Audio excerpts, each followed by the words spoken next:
I just don't want to end up in a situation where I end up in it and then you don't, and then Yeah. That's well, it's too yeah. late. I already That did it. hair.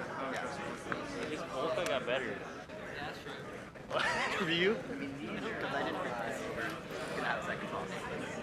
Yeah, this is the version I was thinking about. Yeah. Because like, he's. Dude, you're not watching any of this. How old is Fake? 30 something. I want to get some. Yeah, but there's a wait list. Yeah, we almost got that right. These Also, members those Wait list for passes everything. Wait passes.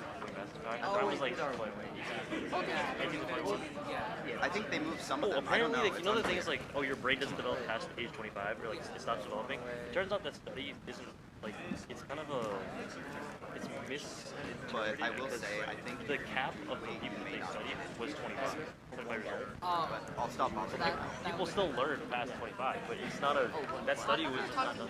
Oh, the way I interpreted it was basically two like you're emotionally like you get emotional maturity. That's I thought that's that a lie. I thought, yeah. No, I don't know if that's a lie. I thought that's what the conclusion was. I don't think, but I don't. And then, which my The initial only thought study I was trust this, is creative. since it's, So I would that's the assume most that's studied thing. this address. And besides that, like everything else, it's like go to grade. A was put there. Yeah. Sign this value. My favorite was when you always sent me a study about what's up to I look at the study. Oh, are you? The study was So then you just subtract A, subtract 1, so you subtract 1 whole. So energy drink and like no shit in the fuck. Yeah, it's like studies like that. so Because these guys are back. experts. Yes, so it's like that's why I don't trust people. Do that one. Scientists say, I know. I've seen some pretty stupid stuff. I think the crazy is that part of science. I just feel like It's not very clear.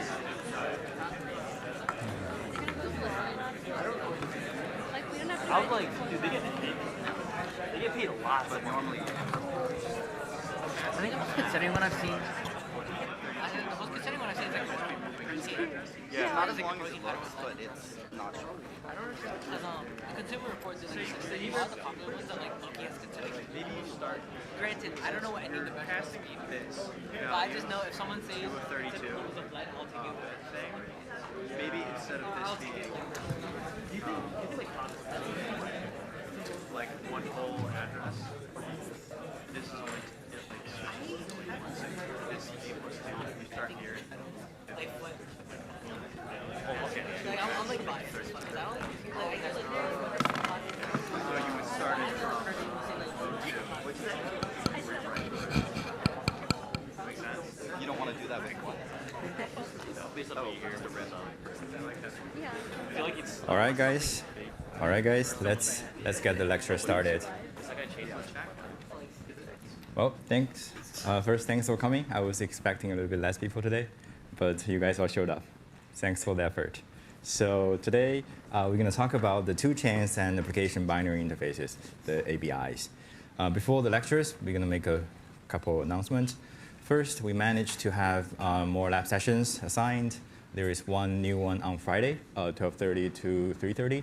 If you look at the labs schedule, we updated with more open labs and stuff.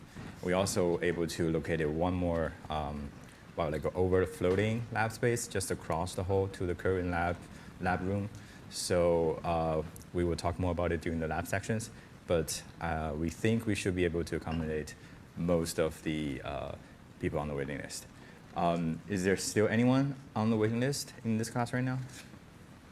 Okay, we still have a couple. I think the current issue we're having is because the lecture is capped as a smaller number than the overall labs. We're working on that, so once that's been figured out, you should be able to, as long as there are still open seats in any of the lab sessions, you should be able to enroll in the lab sessions.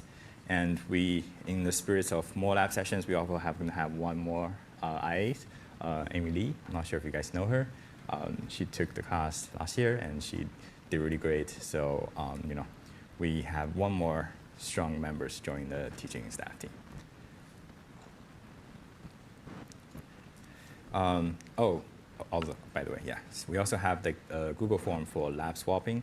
We realized that there's a lot of requests from you guys that you want to switch to the same lab sections with your friends so that you can team up for the partners.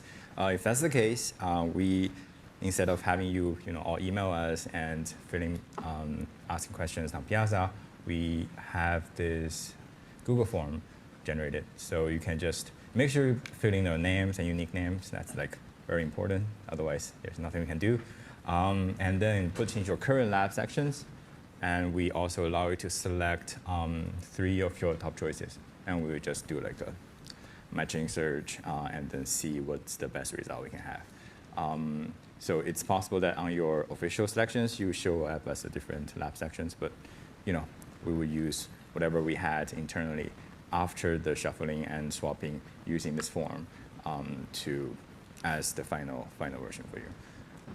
If the only reason you switching the labs is because you want to have like better, final product team, that's, you don't have to worry about the lab sessions because those are not bounded by the lab sessions. It's only for the labs that you need one partner to work in pair with you. So yeah, we implement this, but hopefully not too many people needs to or have to fill out this. This will mainly be for the people who got enrolled in the last lab sessions, the Friday ones, and they want to do a little bit shuffling. Any questions regarding the new lab sessions, Google form, or anything regarding the enrollment? And for those who enroll late, we're going to give you, obviously, late days on the labs. And homeworks, we made them accessible to the entire so hopefully that's OK. But, and we will not take your points off on the lecture attendance for the first week and a half. So hope that clears out any concerns. Alrighty, so apart from that, we have the homework one due tomorrow on midnight, and we do have one late deadline on Saturday. You will take like a 10% off on your overall grade, and then use that for extra time. And we unfortunately will not accept late submissions after that. So, think about it. And next Monday, I believe it's a university holiday. So for next Monday's lab sessions, will be actually next week. So for those who got jump start this week, you will actually be a few days behind than the last other lab sessions. But that's totally okay, because we have like way more enough time after all the lab sessions finished, saved for your final project. All good? Any questions? All right. So a little bit recap from last lecture.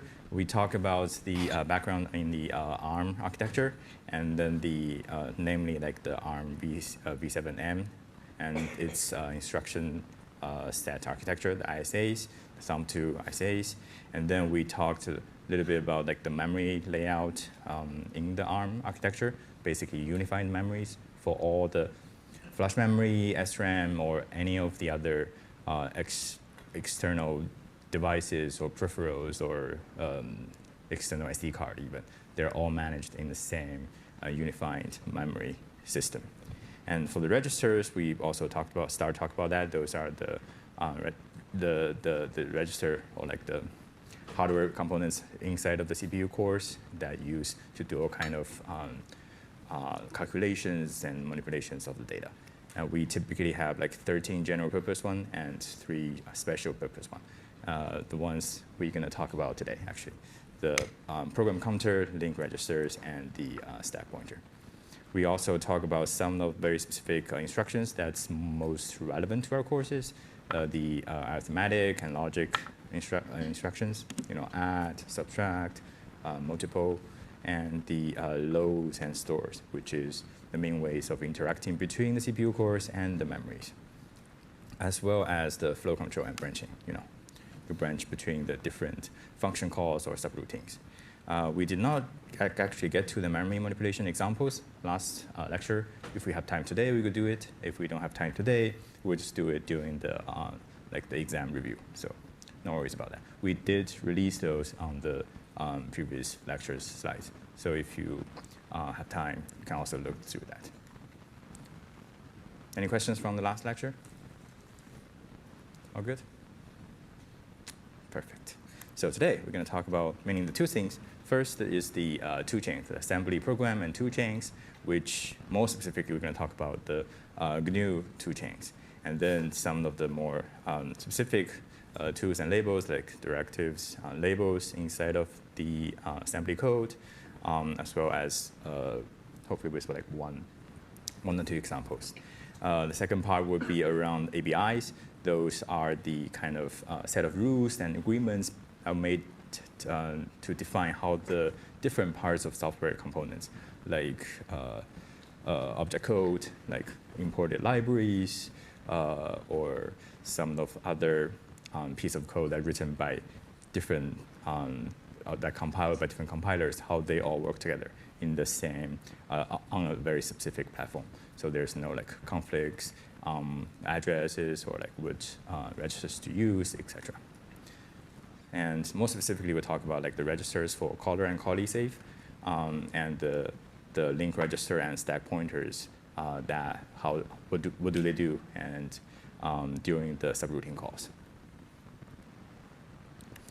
So give you like a quick overview of like the program code. We first have like the C code, which human readable. This is probably the code that you guys are most familiar with, and then those got compiled into a bunch of assembly language. So they're still human readable, arguably.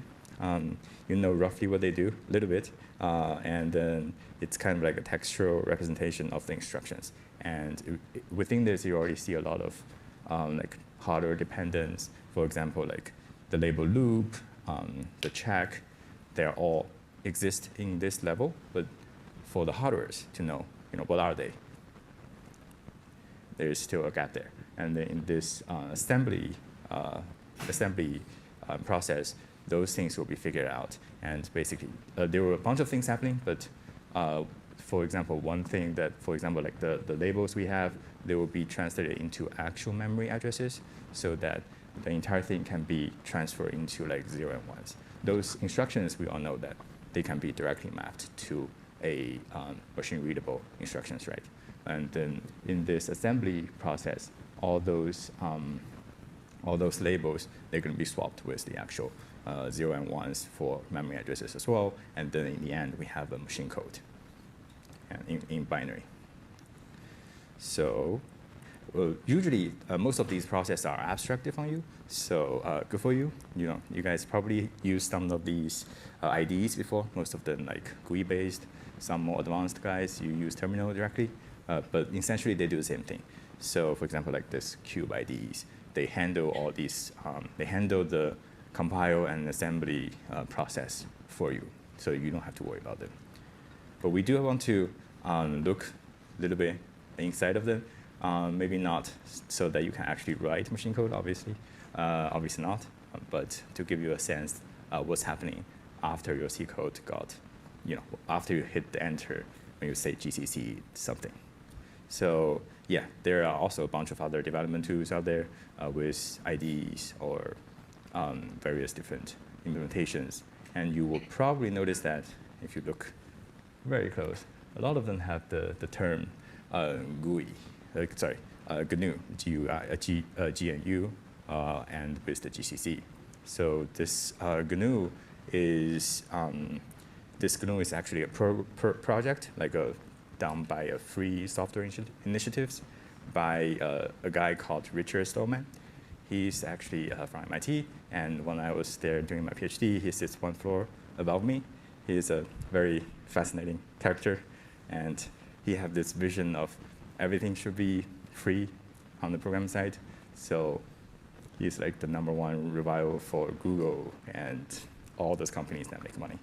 And he used to host this roundtable discussions, round the ground discussions. People just sitting on the ground every week, sit on the floor in a circle and talk about stuff.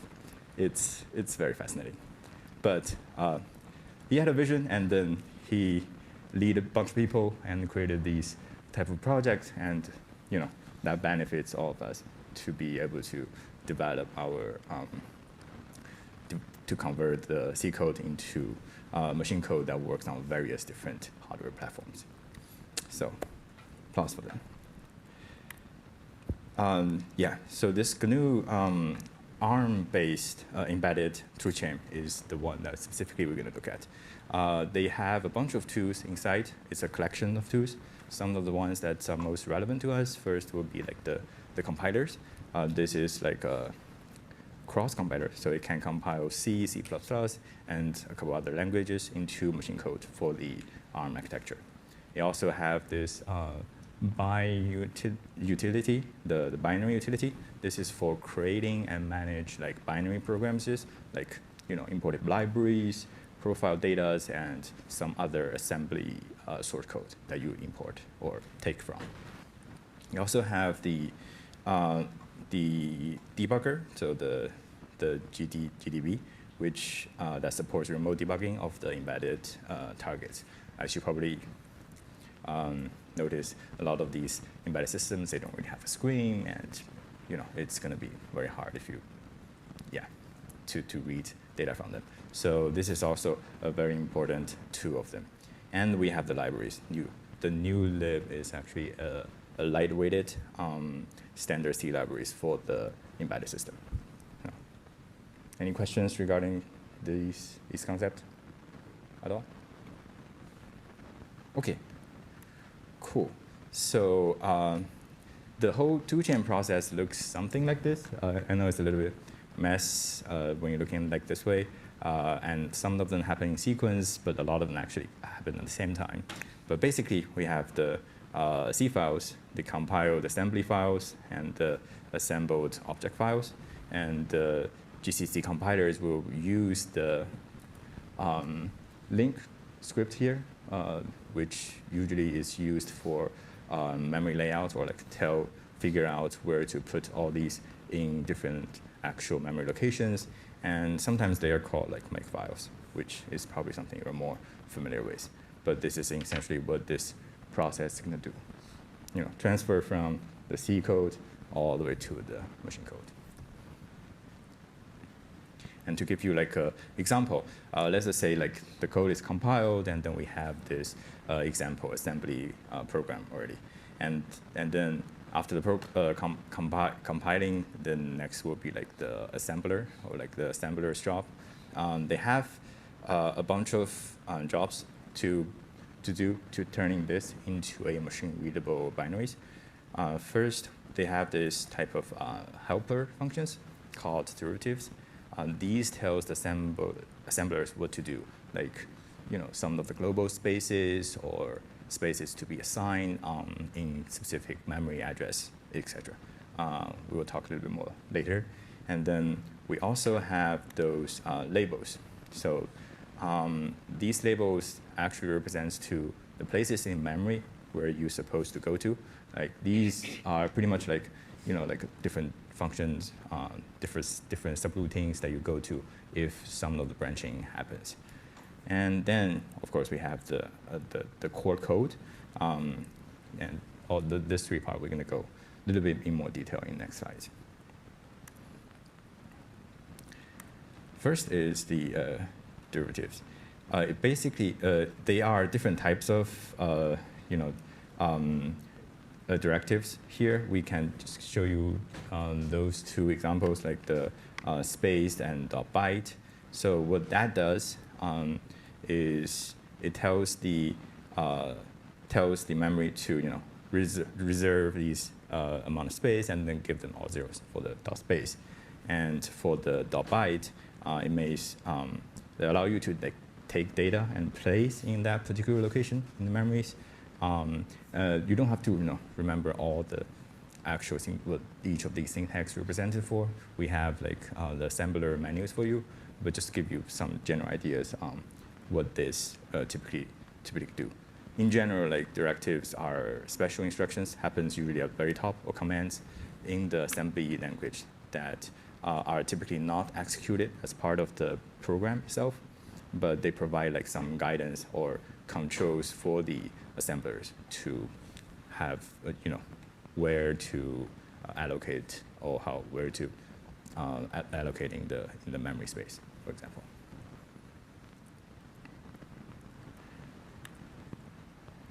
And we go to like the main code part.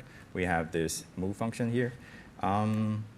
the quick recap from previous last lectures, the move function basically copy a value from register to a one register to a destination register, and sometimes they can be self, so it's not always other registers.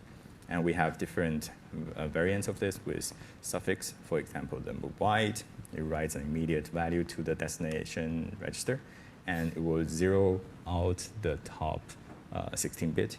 And we also have the move top. It writes an immediate value to the top half of the destination register. So if you don't, just a quick note on that too. You should usually, do the move wide first and then move top.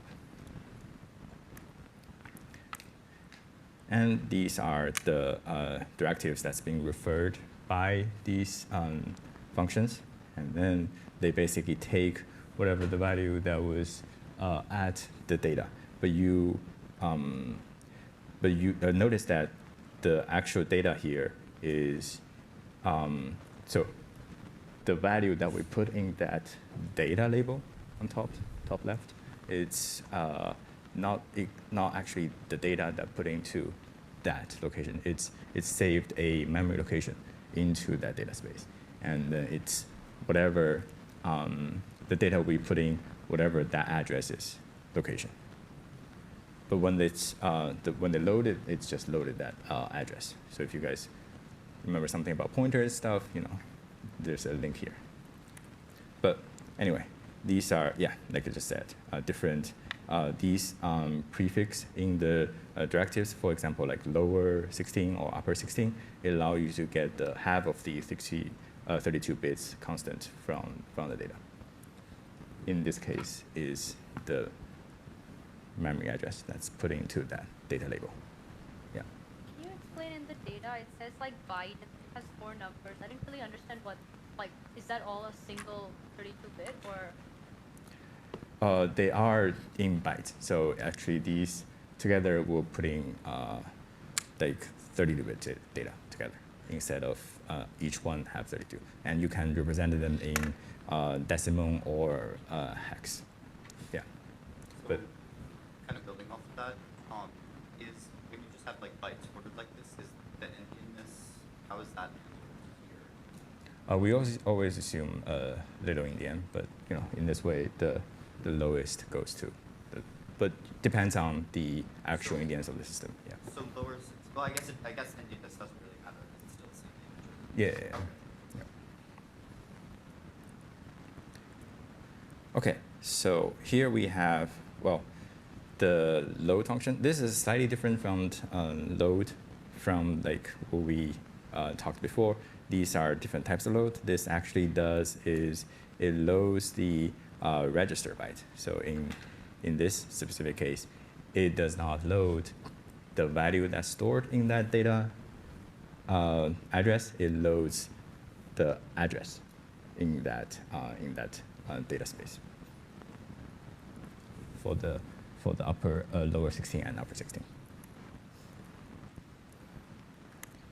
And then we have the we do a bunch of like add, normal process, normal instructions, hopefully, and then we have this compare and branching here.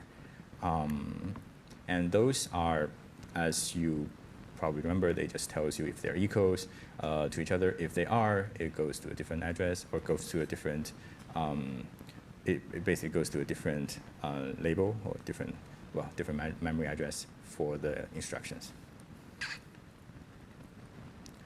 In this particular case, I believe we just keep adding 1 and then compare with 4. So essentially, it does the loop like 4 times. Any questions regarding this program for now? Okay, perfect. No question. So I have a question for you. You can work together on this. I will give you probably 5 minutes or something, so you have enough time to do this. But can you tell me what's the end value of the register 0, 2, and 4 after the execution of this program? Remember, like the core programs starts after the directives, and then the directives they only run once, and then you just follow the core instructions and then branch or move to different sub-function calls as you need, or loops, etc. And then we can look at them together. Yeah. Is it on order? I think point doesn't matter what order it's actually. It's just that is the order that it would interpret it. So like that's them. Yes, Like I believe so. it's like a 32-bit integer Yes. would be Feel like free to work with your neighbors. Yes, I believe so. Okay, let's go with that. So in this case, you would. Okay, so I figured that's why, like, whatever that. R0 would be 0, Yep. R4 would be 0, then R1. First we move the lower In the 16. same line? What is that thinking? One. So that's lower. That gives you the. Oh, lower that's just 16. like an So- easier way of doing it. So you're getting hex 20. So and it just then- moves in that entire thing basically. So the move W moves in that stuff, and then the move T moves in that stuff. So Yes. all together you just get an entire byte. You which get is 12 and then 20 is gonna be 1 and What? 4. Wait. Because you do 6. Yeah. No, and then you get 20. And then 20, and then negative 1 is a signed char, so that's going to be, Ew. So um, it's just all 1. That's it? it's 1, 0. Because a char is 4 bytes, it's going to be, or, It's a sign integer. So it's like negative 1 and Actually, it's an address. yes, so it's that, but as a, yeah, right?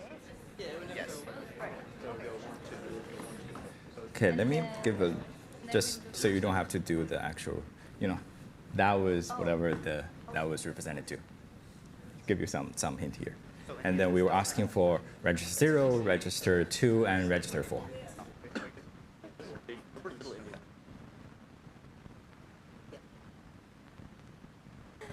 Okay, at least we did it right. Yeah, okay. Okay. So now this, So now we do Wait, murder, this is IP which perfect means for we the load into register 2. No, I know. I remember. And we like, load, but this does something weird. This does, Yeah, I was like, I'm gonna it's check just this loading a out. byte. Yeah. Wait, So loading the lowest byte. offset 1. because like, The first part of okay, wait. Loads the byte. Oh wait, what by is byte? this? Like, Load it should be in, register like, value, shall two be bytes? listed in red. Yeah, I did like that. Offset register value. 4-2, I know. Yeah. No, but we're not bit shifting. That's okay. It's just a little. So it's like So it is sort of. you would take the value in R1, this guy, Yeah. and you would add 1 to it. No. First you load it, then it's the post one. So you just A load. little bit kinda. That's the post one? Yeah, Yeah. this isn't actually It's the useful post code. one. So you would just. Yeah, because it's like. Didn't tell us what the Yeah, value this one. is. Wait, oh, it's a pointer? It offsets it and it kicks. Yeah, I'll just do it. It gives you whatever's at the Or like this address. line is a like by itself. I was reading Okay. something. It's meant to make you. But we don't know what's at that address. I had to write something that's not like But I feel like we gotta be doing something wrong. I don't know. the address. Yeah, I pointed to the add to the solver. After the cast. Yeah. I'll look at this right now too. R1. So you have this, but then you made it so that's half of the okay, why does Yeah. then you move that like now you move the bottom. Is the destination register at the Are we address? sure about that? It's Or that the, top. yeah, that, okay. Destination register? So, Like, yeah, 550. Register or the third? It was like 550000000, and then you move the bottom half I'm to still the a top. bit confused about like this. Well, one thing that I always find weird about this, like there's so many versions. I'm still a bit confused about the data thing. So that's like a number, and then we're loading from that. So like that goes into R1, and then how do we know what Square that brackets, number is? from my understanding, was the first. Oh, so we just okay. And then the number one outside of it, it adds it post Yeah. post address. So you take like that number and throw it into We add one to that guy. So it's just basically Yeah. that. Yeah. So basically that's based off same. The data segment is defining the memory addresses at which you would store the data, and then Is whoever destination else first or will last? come in and store that. I thought destination. So data says reserve an address. Oh, destination is first. I thought it might be first.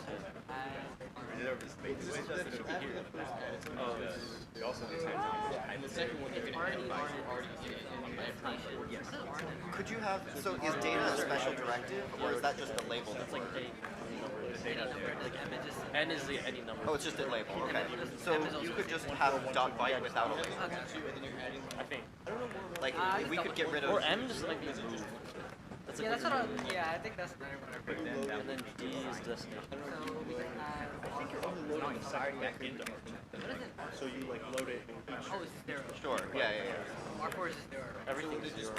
I think what we're confused about is what is, not So what basically, R4 is R2. stores that integer, but what is at that address, right? I guess Because R0 is 1. So I think programming. Compare 1 to 1 and Save that phase. 4. What? R2 Compare, yeah, one with four. R0 has a thing, and then Which goes to the back to the Oh, okay, so it iterates. Yeah. And then we just keep adding R4. branch not equal. So like in the program it's the same. Yeah. Keep iterating until this is done. Figure out where this The space. whole effective is just the more times R2. You can also tell it in this specific case. Now for so normally it So it's a logical effect. Yeah, that would be the good one. that called Oh, no, it's supposed to be. We're adding a 1 to that. because The first line has a 1. are out of Hello, Yeah, keep so it functions. doesn't matter. So we can't do this. sure. tell Okay, so if it started off as int equals 1, then it would be the compiler's job to actually put the 1 over there. Oh, what are the final records? Yeah. I think it's just a number. That is being treated as a memory. Okay.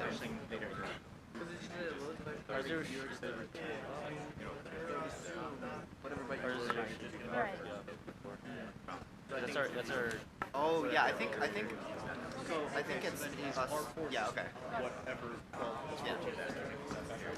Yeah, branches. I think it's one branch. Yeah, Then so you're incrementing R2 gets that value. and load then- register byte though, so what does R2 get? R2 get, We don't know. It gets the lowest byte. And then I don't think it's RD is the last one, right? maybe it does. I don't know. it's zero Zero extents, yeah. extended. That's zero extended. And then R1 becomes plus Yes. and then yeah. Yes. So R4 is still 0. And then R0 is now 1. And then we see if R4 is not necessarily R2 zero. ends with first not just 0. Yeah. I'm stupid. How do you reason? That's why I'm confused. We don't know what R2 is. So now R4.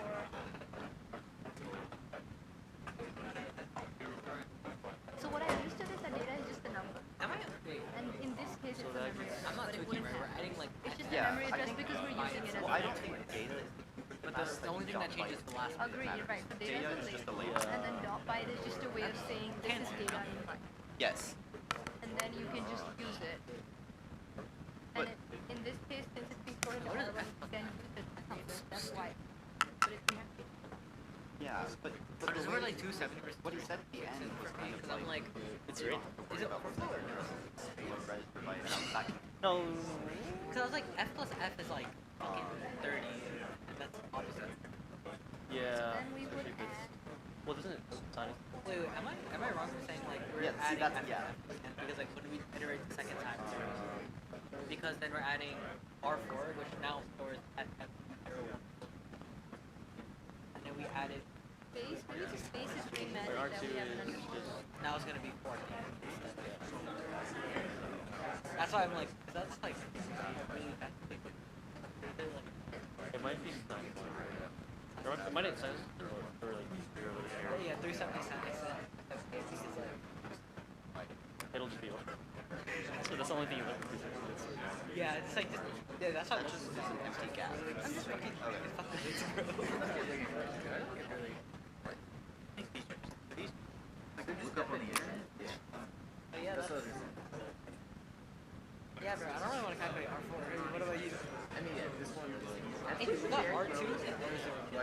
R0 is like a big gibberish. The One we thing, went over whatever that. they forward, right? The final iteration, is it I four? think the only one that I That's don't what I always wanted to know. remember. This is by like counting fours. It's dependent on I the. think we did go over that. Like, ENE is like not equal to, so if it's not equal to, then I mean, it goes. Not equals true, then it goes to. then it counts 4 times. Then it counts to 4. If it's less than, it counts 3 times up. But it's the inner. It's the inner. 1, 2, 3. And then the plus 4. Yeah, because it also depends on your ad. I think. Well, I think AR is more. Because this ad could have been before or after I mean, AR would just. No, I do. the counting. But usually it's really. Like, same thing with Ride. I try to think what the sheet code on this site. Like, I feel like No, AR Ride, is you get something live like whenever you super want. good. And I'm like, Wait, I and think you're at the very end. So we don't worry about it. Call it X. Yeah, And then I'm like, we add fuck. R0 Yeah, I get lost. There's one now, and then we compare it I don't know, I was to running the like it's not. Since it's not equal, we break the loop. So we just do that 4 times. Yeah, until that becomes, so you get 4 times But you whatever the byte is. Oh yeah. All right. All right. Let's share the answers and the discussion with each other. First, what's the value is going to be in R0? Anyone? 4? And why is 4? Because you're just incrementing it by 1 up until it equals 4. Does anyone else got 4 for the R1? Oh, sorry, R0? Yes, that is correct. So good work. 4 for the R0. How about R2? Anyone else have an answer for this? Anyone else? Yes. I think R2 is the value will be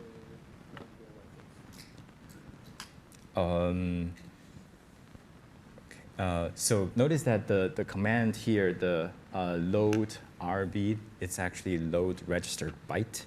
It's not like the load function we used to see that load the memory address, the data in the memory address that's stored in the register.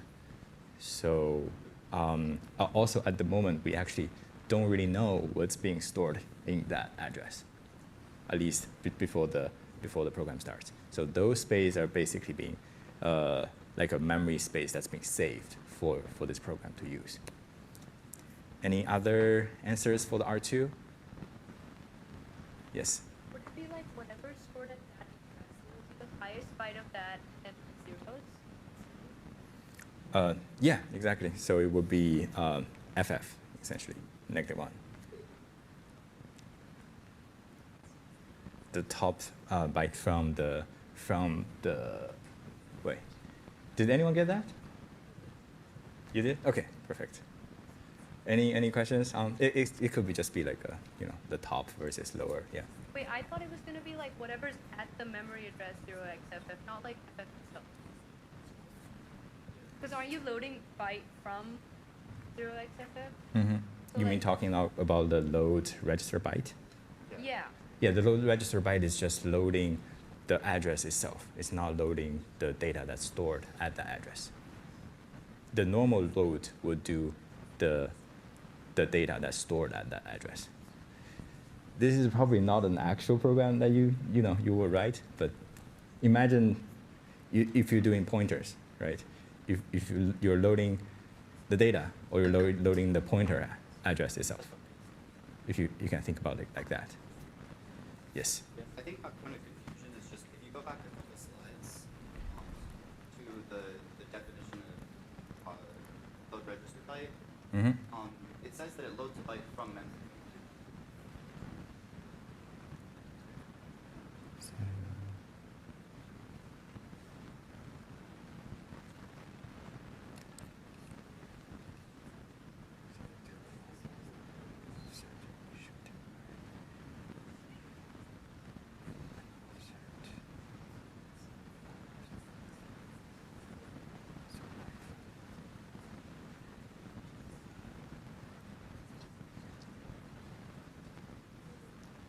Sorry, give me 1 sec. Oh, yeah, that's yeah. why. Okay. And then you load those 4 bytes. Yeah. Okay. Yes, okay. yes. Just because what's stored in the register is still just the memory, and then when you. Okay, Yeah. so what's stored in R1 is not going to be that integer. It's going to be the address of data of where that. Okay, that Yeah. makes sense. That was where I was thinking. So how about R4? Anyone get?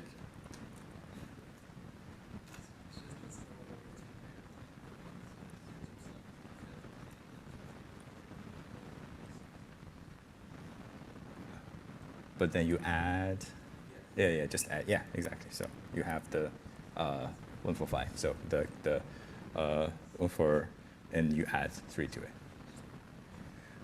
Cool. So we're gonna move to the, given the time constraint, we're gonna move to the second. If you have questions regarding the previous example, you can come talk to me after the lecture, or we can talk during the open labs, etc. Sounds good? But you get the idea of what these things are doing, right? You don't have to be very picky about what exactly each of these instruction does, because you will have the data sheet for access of that. Just remember that, on top of the instruction code that you guys had, all these labels are all also stored as a memory address. And then at the beginning of the code, there are some directives that's pre-allocating some memory spaces and write some data into those memory addresses. Sounds good? Yeah.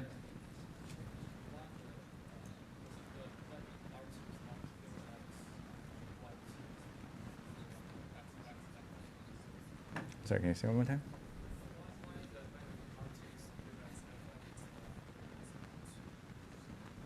The R2?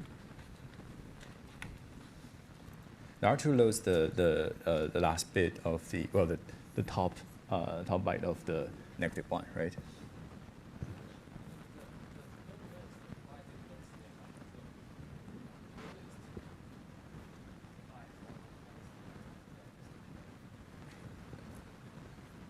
Right. Why is it loading FF and not 12?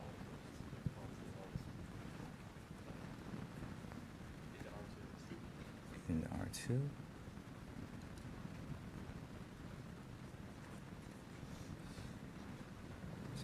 Sorry, let's discuss this after. I'm not sure what's the question was around, but we have to move on to the next part of the lecture, if that's okay, guys.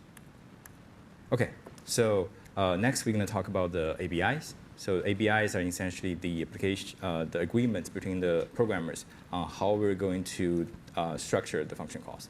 So we have different type of subrouting calls, and then how do we make sure that they do not collab with each other on the registers values that during each of these function calls.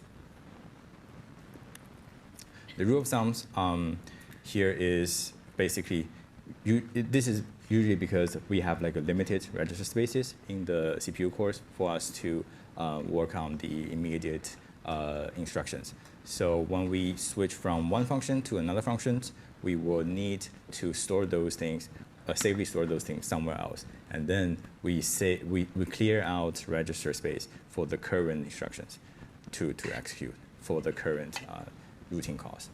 And these are why we need the ABIs to handle all these potential conflicts. These are the ABI basic rules.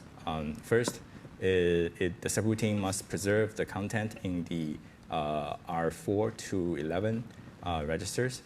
These are just rules that's being set. So, there's not particular reasons. And the stack pointer as well. The stack pointer is a special register that stores what the current stack memory is at. And the arguments are passed through the R0 to R3 registers. And so these includes the arguments in the functions.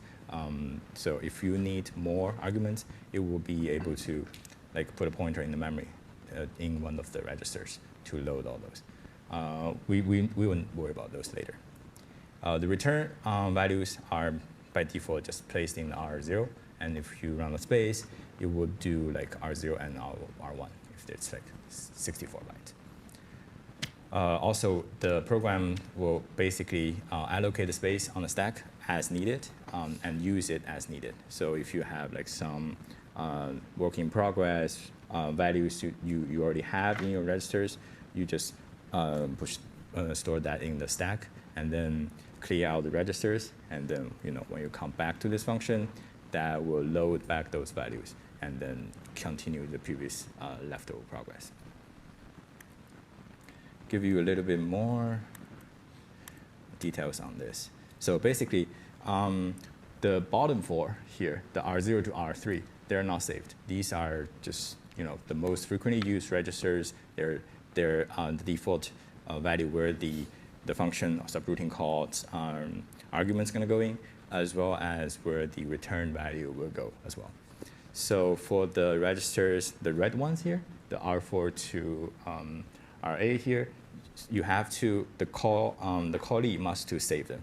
So when you come back to the caller, and then these values will be expected to be retained, so that the previous program can carry over where it left after the branching goes back.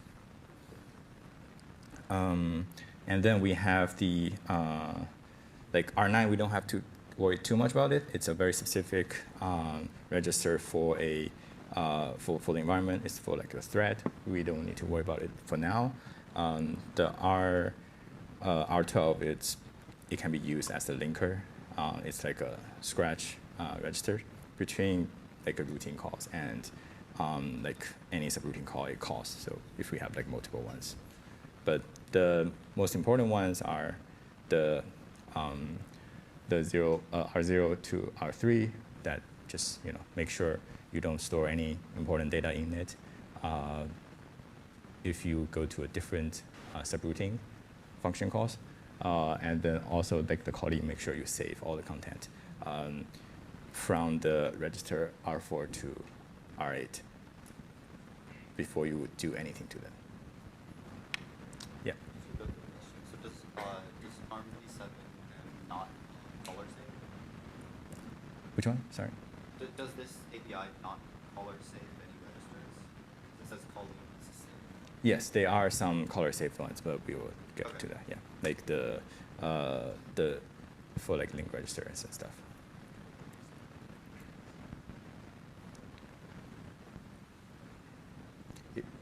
Yeah, we'll talk more in more detail. It will save like the current address +4, and so that it knows where to go back and all that.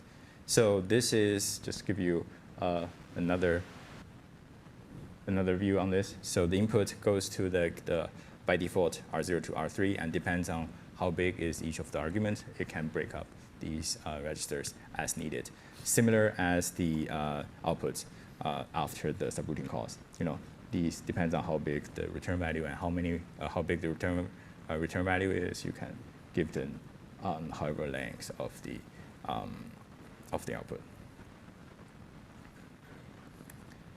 So when the actual calling to a subroutine happens, we will basically have a specific register, the link register, to hold the return address.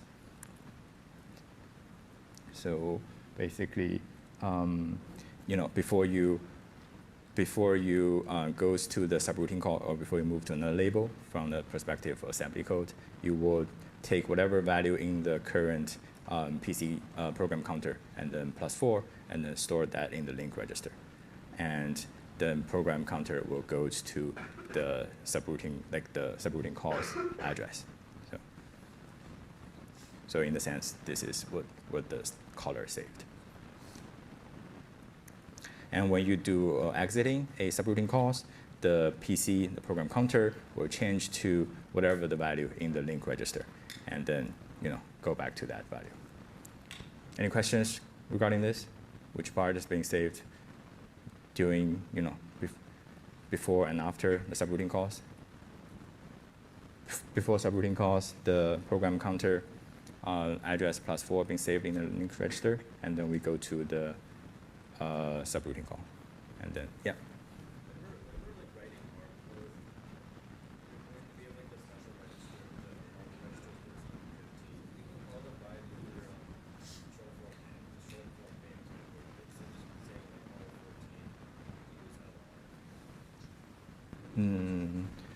So typically, these part is being handled, so you don't have to write the code for them. This is just for you to understand what's happening during this process. Right. Typically, you will not write manually. Well, I guess you could, but it's not common. Yep. Do you have nested function calls? Who would handle like the LR register? If you have like multiple subfunction calls? Yeah, with it. Very good question. So we'll get to that after the first easy example, and then that will be the more complicated example. So I'll give you like a more straightforward example, like a single sequence execution example here. So basically, we have here, we do blah, blah, blah, blah, and then into the function. We first have the first argument to be passed as R0, and the second argument to be passed as R1. So this is a function that does just register square of the register 0 plus square of register 1. So imagine you have two values coming, and then you return the value of the square of the sum of the square of them. So it does, and then it does the multiply again to store on a different register. And then you add them together, save them onto one register, and then move that to the register 0. And the reason for that is the register 0 is used as the return register. So that's why, although they use the R2, the register 2, as the where you store the ending result, you will still move that to the register 0 before you return it.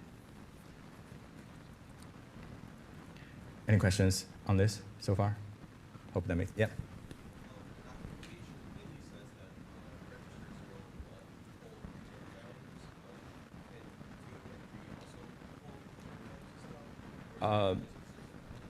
If needed. So if it's like just, 128 bits, then yes. But by default, it's hard. If it's enough, R0. If 4 register is not enough, then you could store a address in the register 0 to just point it to, so that not the actual value being returned, but like a address of where you can find those values. Any other questions regarding this? Okay, cool. And this is just like instruction added. We'll talk about that later. So if we look at the actual registers from like the register perspective, link register and program counter, say this is the address the program counter is currently at. What happened next is, from the very beginning, it gives number 3 to register 0, so that updates it.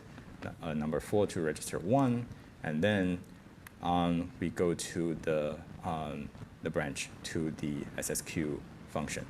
And why are we putting the 3 and 4 in the register 0 and 1?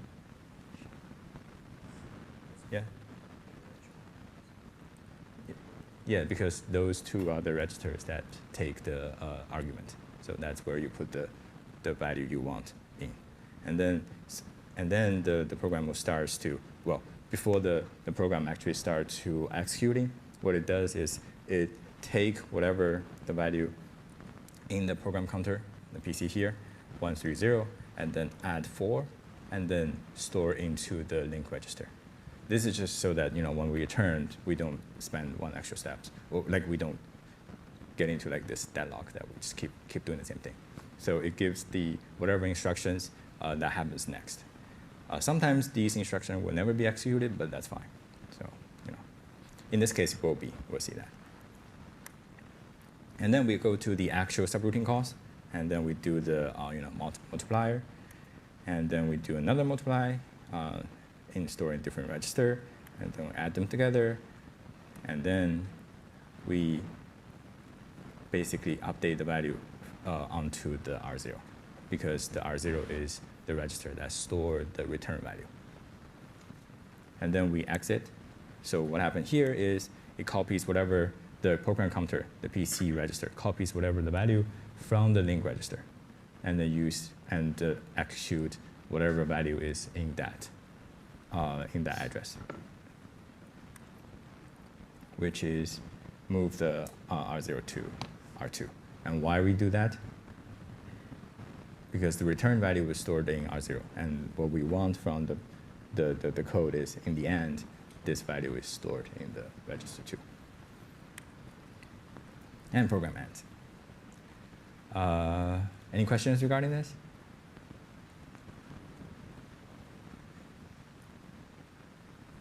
Okay, cool. So you might notice that sometimes, like the memory address, some of them increment by 4, some of them increment by 2. In reality, the program counter always increment by 4. This is the previous one is just as an example. In the exams or homeworks, you should always assume it increased by 4 on the PC program counter address.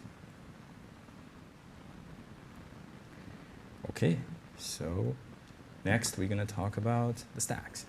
So what happens, if you have how do you handle when you have the case where you have some register values that already being occupied by the current program? Remember from here, like a single program, the register starts with empty, so that you can basically do whatever you want to them. But most of the times, the register will likely have something in there, right? So what do we do about them? Here's just give you like a wrong example from the colleague side. And what happened here is after it goes to the subroutine calls, it did not save whatever value was already in the register.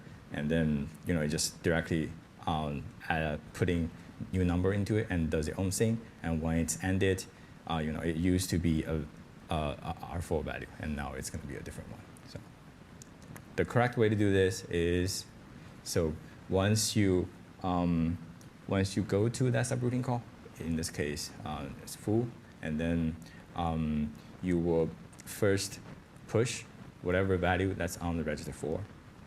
You would need to do this from all those registers from R4 to R8 if there is anything inside, and then you start your own process with the function. You can assign new values to this, etc.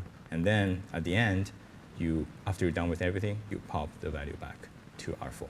This is done by the callee, so that go back to the caller. It can carry where it's left over. And the way we do this is we just push these values onto the stack. And then we use a special register, the SP stack pointer, as a register to track where we are on the stack. The push happens in like a descending order, and when you push multiple registers altogether, it doesn't have like orders in the command. So essentially, if you do say R678 versus R876, they essentially does the same thing. They just push the higher numbers in first, and then when you pop them, the lower number register got popped out first. Similarly, for the pop, so basically every time it also doesn't have this ordering. So whatever order you put them, as long as they're 1 instructions, they just follow the order of pop what's the top, and then in this case it will be the lower register first, and then in the way we stored here.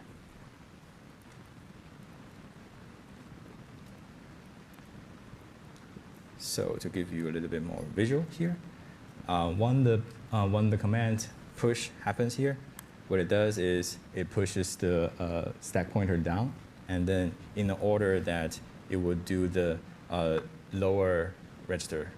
Well, the lower register got pushed last, so they're on top of the pop. So basically, the actual order that's being executed would be push 7, push 3, push 2, push 1. And the 1 is at that location. And then when you pop, it just, the first one got popped out first, and then it goes up. And when we do the, this is just, I'll give you like a full view of including whatever including the way we did with the link register and stuff. You have a function calls, and then goes to the subroutine. Well, before, in the main program or the callers, you will save the program counter +4 into link register, and then you go to the subroutine call, and subroutine call push the values that needed to the stack. And in this case, because we actually have more subroutine calls, so what that value is going to be saved onto the stack as well. So that's how we do the multiple ones. The link register will also be pushed onto the stack. To give you like a bit more visual here, so basically main happens, something happens, and we first go to the first function here, and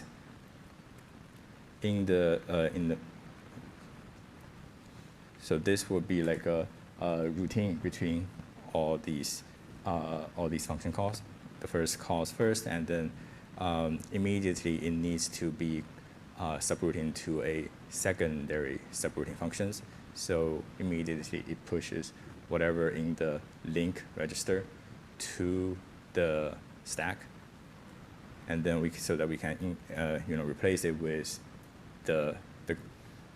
replace the link register value to the quad.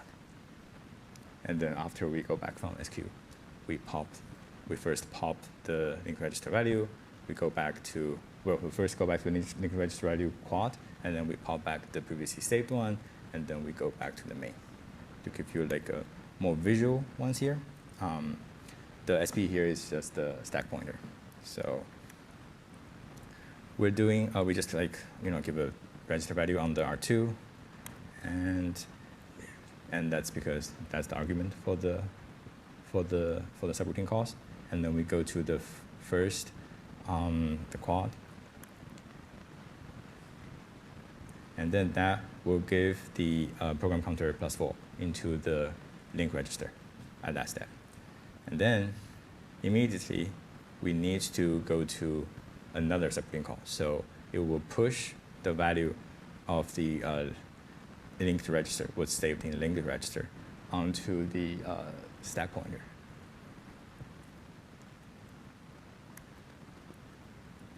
And then we, go to the second function, SQ. And then we keep moving on. After we execute the function SQ, we copy the value from the linked register, and then we go back to the first subroutine call. Swap here, and then pop the linked register after we exiting the first subroutine call back to the main.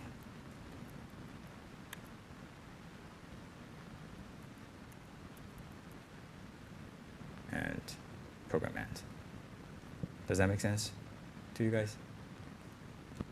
So basically, when you have multiple subroutine calls, you save what's in the current link register value to the stack, and then after you do this, and you update it with, the current program counter +4, and then you go to execute this one and go back to the secondary subroutine calls, and then do whatever you need, and then go back to the first calls with the value popped from the linked register.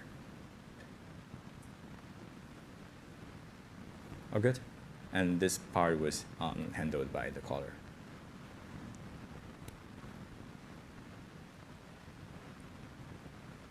Any questions?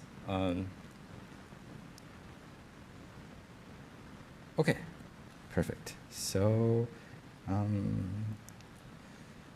me do a quick recap of today's lecture. So today we talked about the two chains around from the compile to assembly, and then how the code translated from the C code all the way to the machine executable binary code.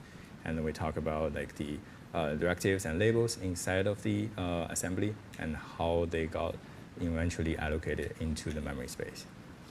The APIs we talk about, the caller and callee saved registers, the short version here the R0 to R3 be preserved by the caller. The R4 and R11 needs to be preserved by the callee if they want to use those for their calculation.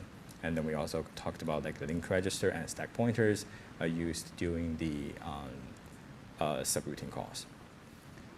So I think we perfectly have time for the group access that we left over from last lecture regarding the register and memories. Do you guys still remember this one? Okay, cool. So a quick cheat sheet for you guys is, depends on how you do the indexing. If it's no indexing, it's just normal. If you do pre-indexing, the register, the memory that you load from will be incremented by the value that you put in the pre-indexing. Depends on if you have the bank sign or not. The register value will be updated or not updated. And then we have also the post-indexing, basically load the value from the memory address and then update the register after the instruction. So let's look at them together, and then let's fill out actually a cycle until like cycle 2. So you have like cycle 1, and then something like this. Fill out different cycles, and then see if we can all agree what's happening on the memories and the registers during each of the cycle. And I will let you work in groups on this as well. Yeah.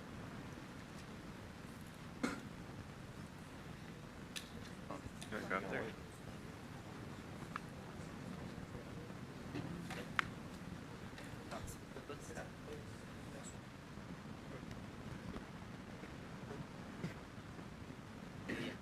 I wasn't gonna do it. This was, I don't have to be quick.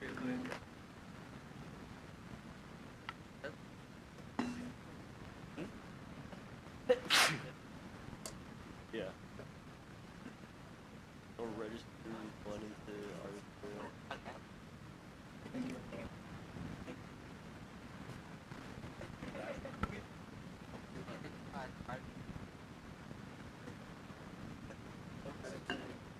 Yeah, let me memorize all of ARM7 today. Yeah, how many times? At least 2, right? You know how like people are like memorize everything? Let me memorize the entire story. Let me understand every single.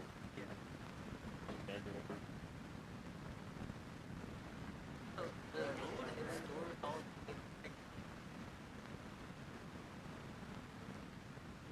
Yeah, I think. The red.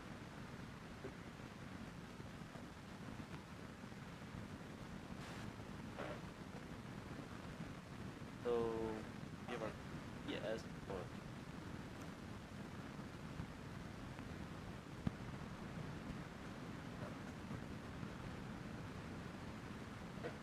or the hex value I already provide for you. It's 98 for the decimal 152.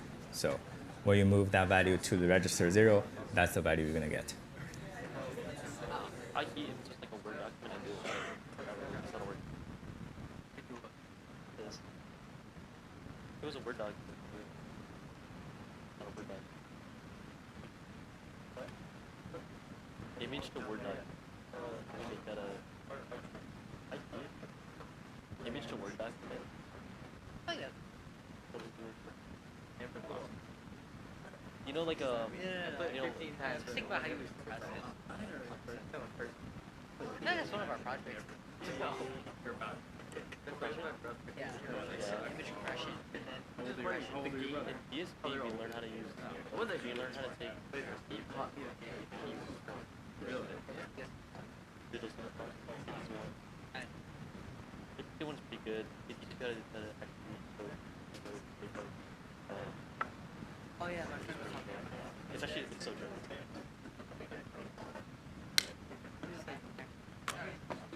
250 wasn't even that bad. Yeah. I heard of him. He's got a reputation. He started me in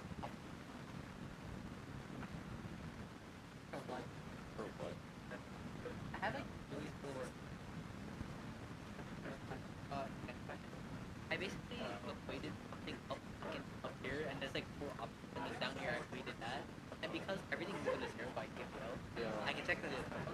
Now, does he like that?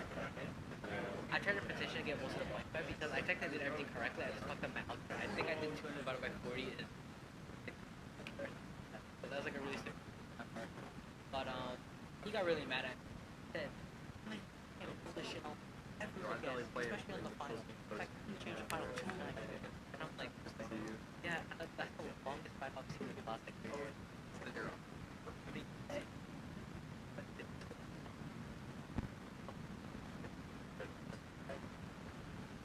it was one of those exams, but like, kind of just like, oh, right. What I didn't know was like,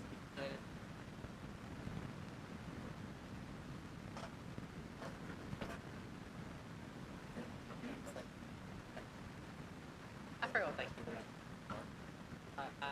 Do you respond? Do you respond or? Silver.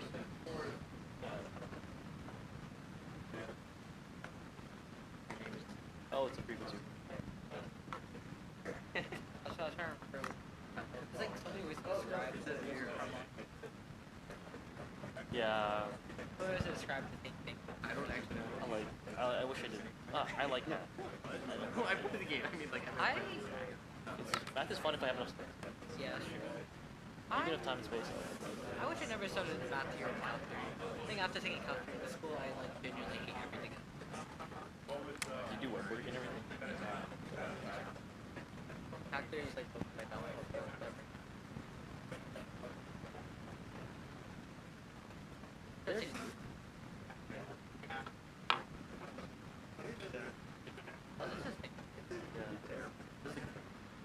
You did the first.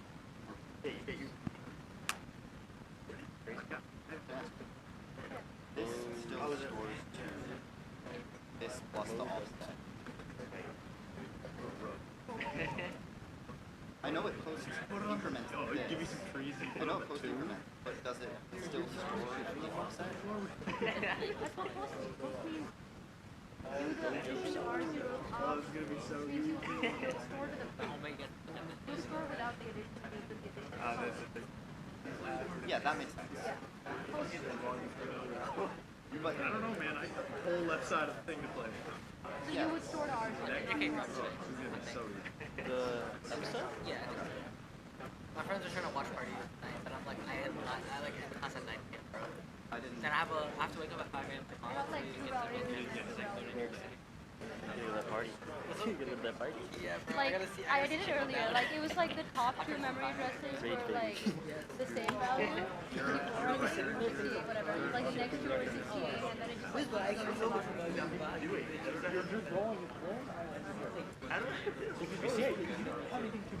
But how? Like that was like saying something too. Sounds about right. Somewhere in I look at his screen and I'm like, yeah, this is 68. what I want to be in like a year after my class. You're just getting too neat. I can't do those. I think I stepped away from like, Proud anytime soon. yeah, I went mostly towards I could have traded you because you're fucking still. I just want to get bigger, or is for me, I'm just trying to like get bigger. It's like, I mean, you need to practice. yeah. I mean, next Tuesday, and play against a bunch of What's it called? I think I really started like I'm fucking down like 50 points. I'm hoping for another 20 rounds. You could.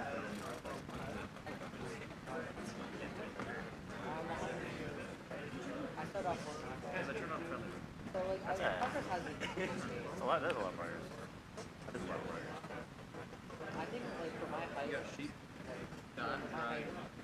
You can trade in the bank. I'm like halfway there. All right, let's Can't lie, the halfway mark. look at the answers together.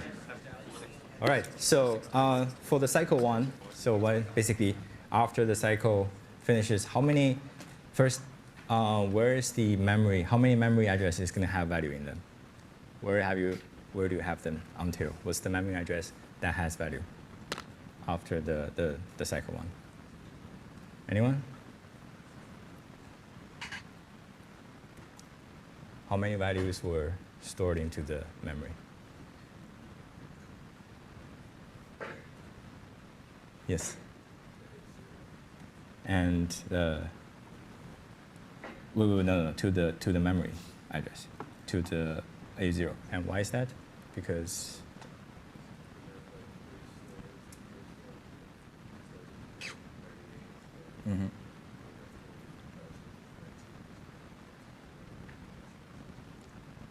exactly. And what are the 3 addresses that's being stored?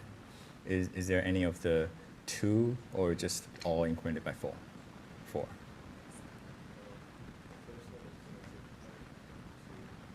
And then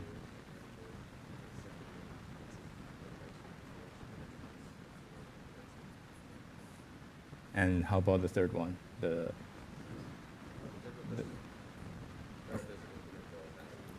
But then stored at the plus.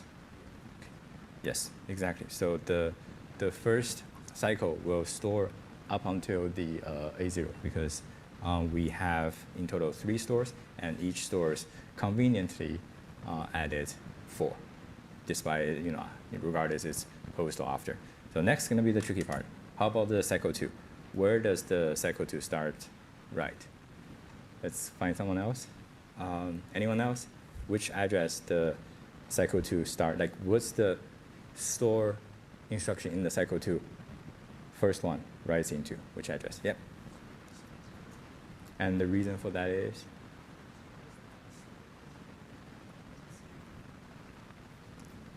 Yes, exactly.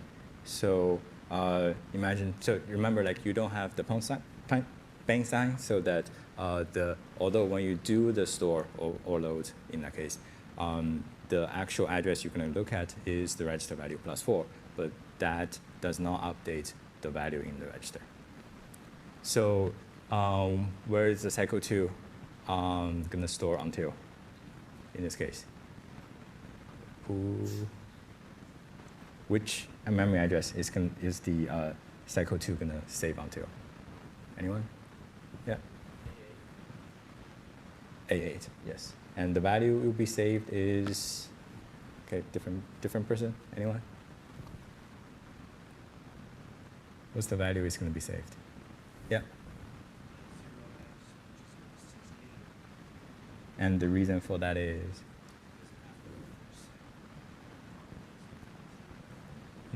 So the first one increment by 2, and the second one increment by another 2, right? So in total 4. So that's what the cycle 2 going to look like. Any questions on this, the cycle 2? And then the loop just going to keep doing the same thing again, start at that address, update the 3 others by increment, the number increment by 4, and then do this all the way. Any question? Like, you might find this strange, that there's like no endings to this, but this type of function is actually quite common in embedded systems. You will see there is generally like a while one loop that just keeps executing whenever there's a power out. So it only gets shut down that if the power is lost or you run into any errors in the process of executing. Any questions regarding this? Okay. Apart from this, just one last thing. So I have to quickly go through to you guys.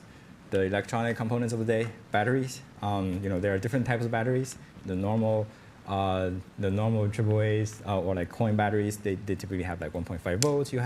These are low cost, reliable, easy to charge. They are normally like nickel metal batteries. But a lot of times you might be using the Li-ion batteries or Li-ion pod batteries if you purchase from Adafruit. So notice that they have, for Li-ion batteries, they typically have a different range of their voltage, and then typically from like 3.0 to 4, even 5 volt. And make sure you read the data sheet, and then do not provide voltage to the components that can't take it. And if just rule of thumb is just don't modify the batteries. Do not try to solder the batteries. Oftentimes they explode. Some of the more fancier batteries, they have some like current regulating or current limiting circuit inside. That's okay, but do not take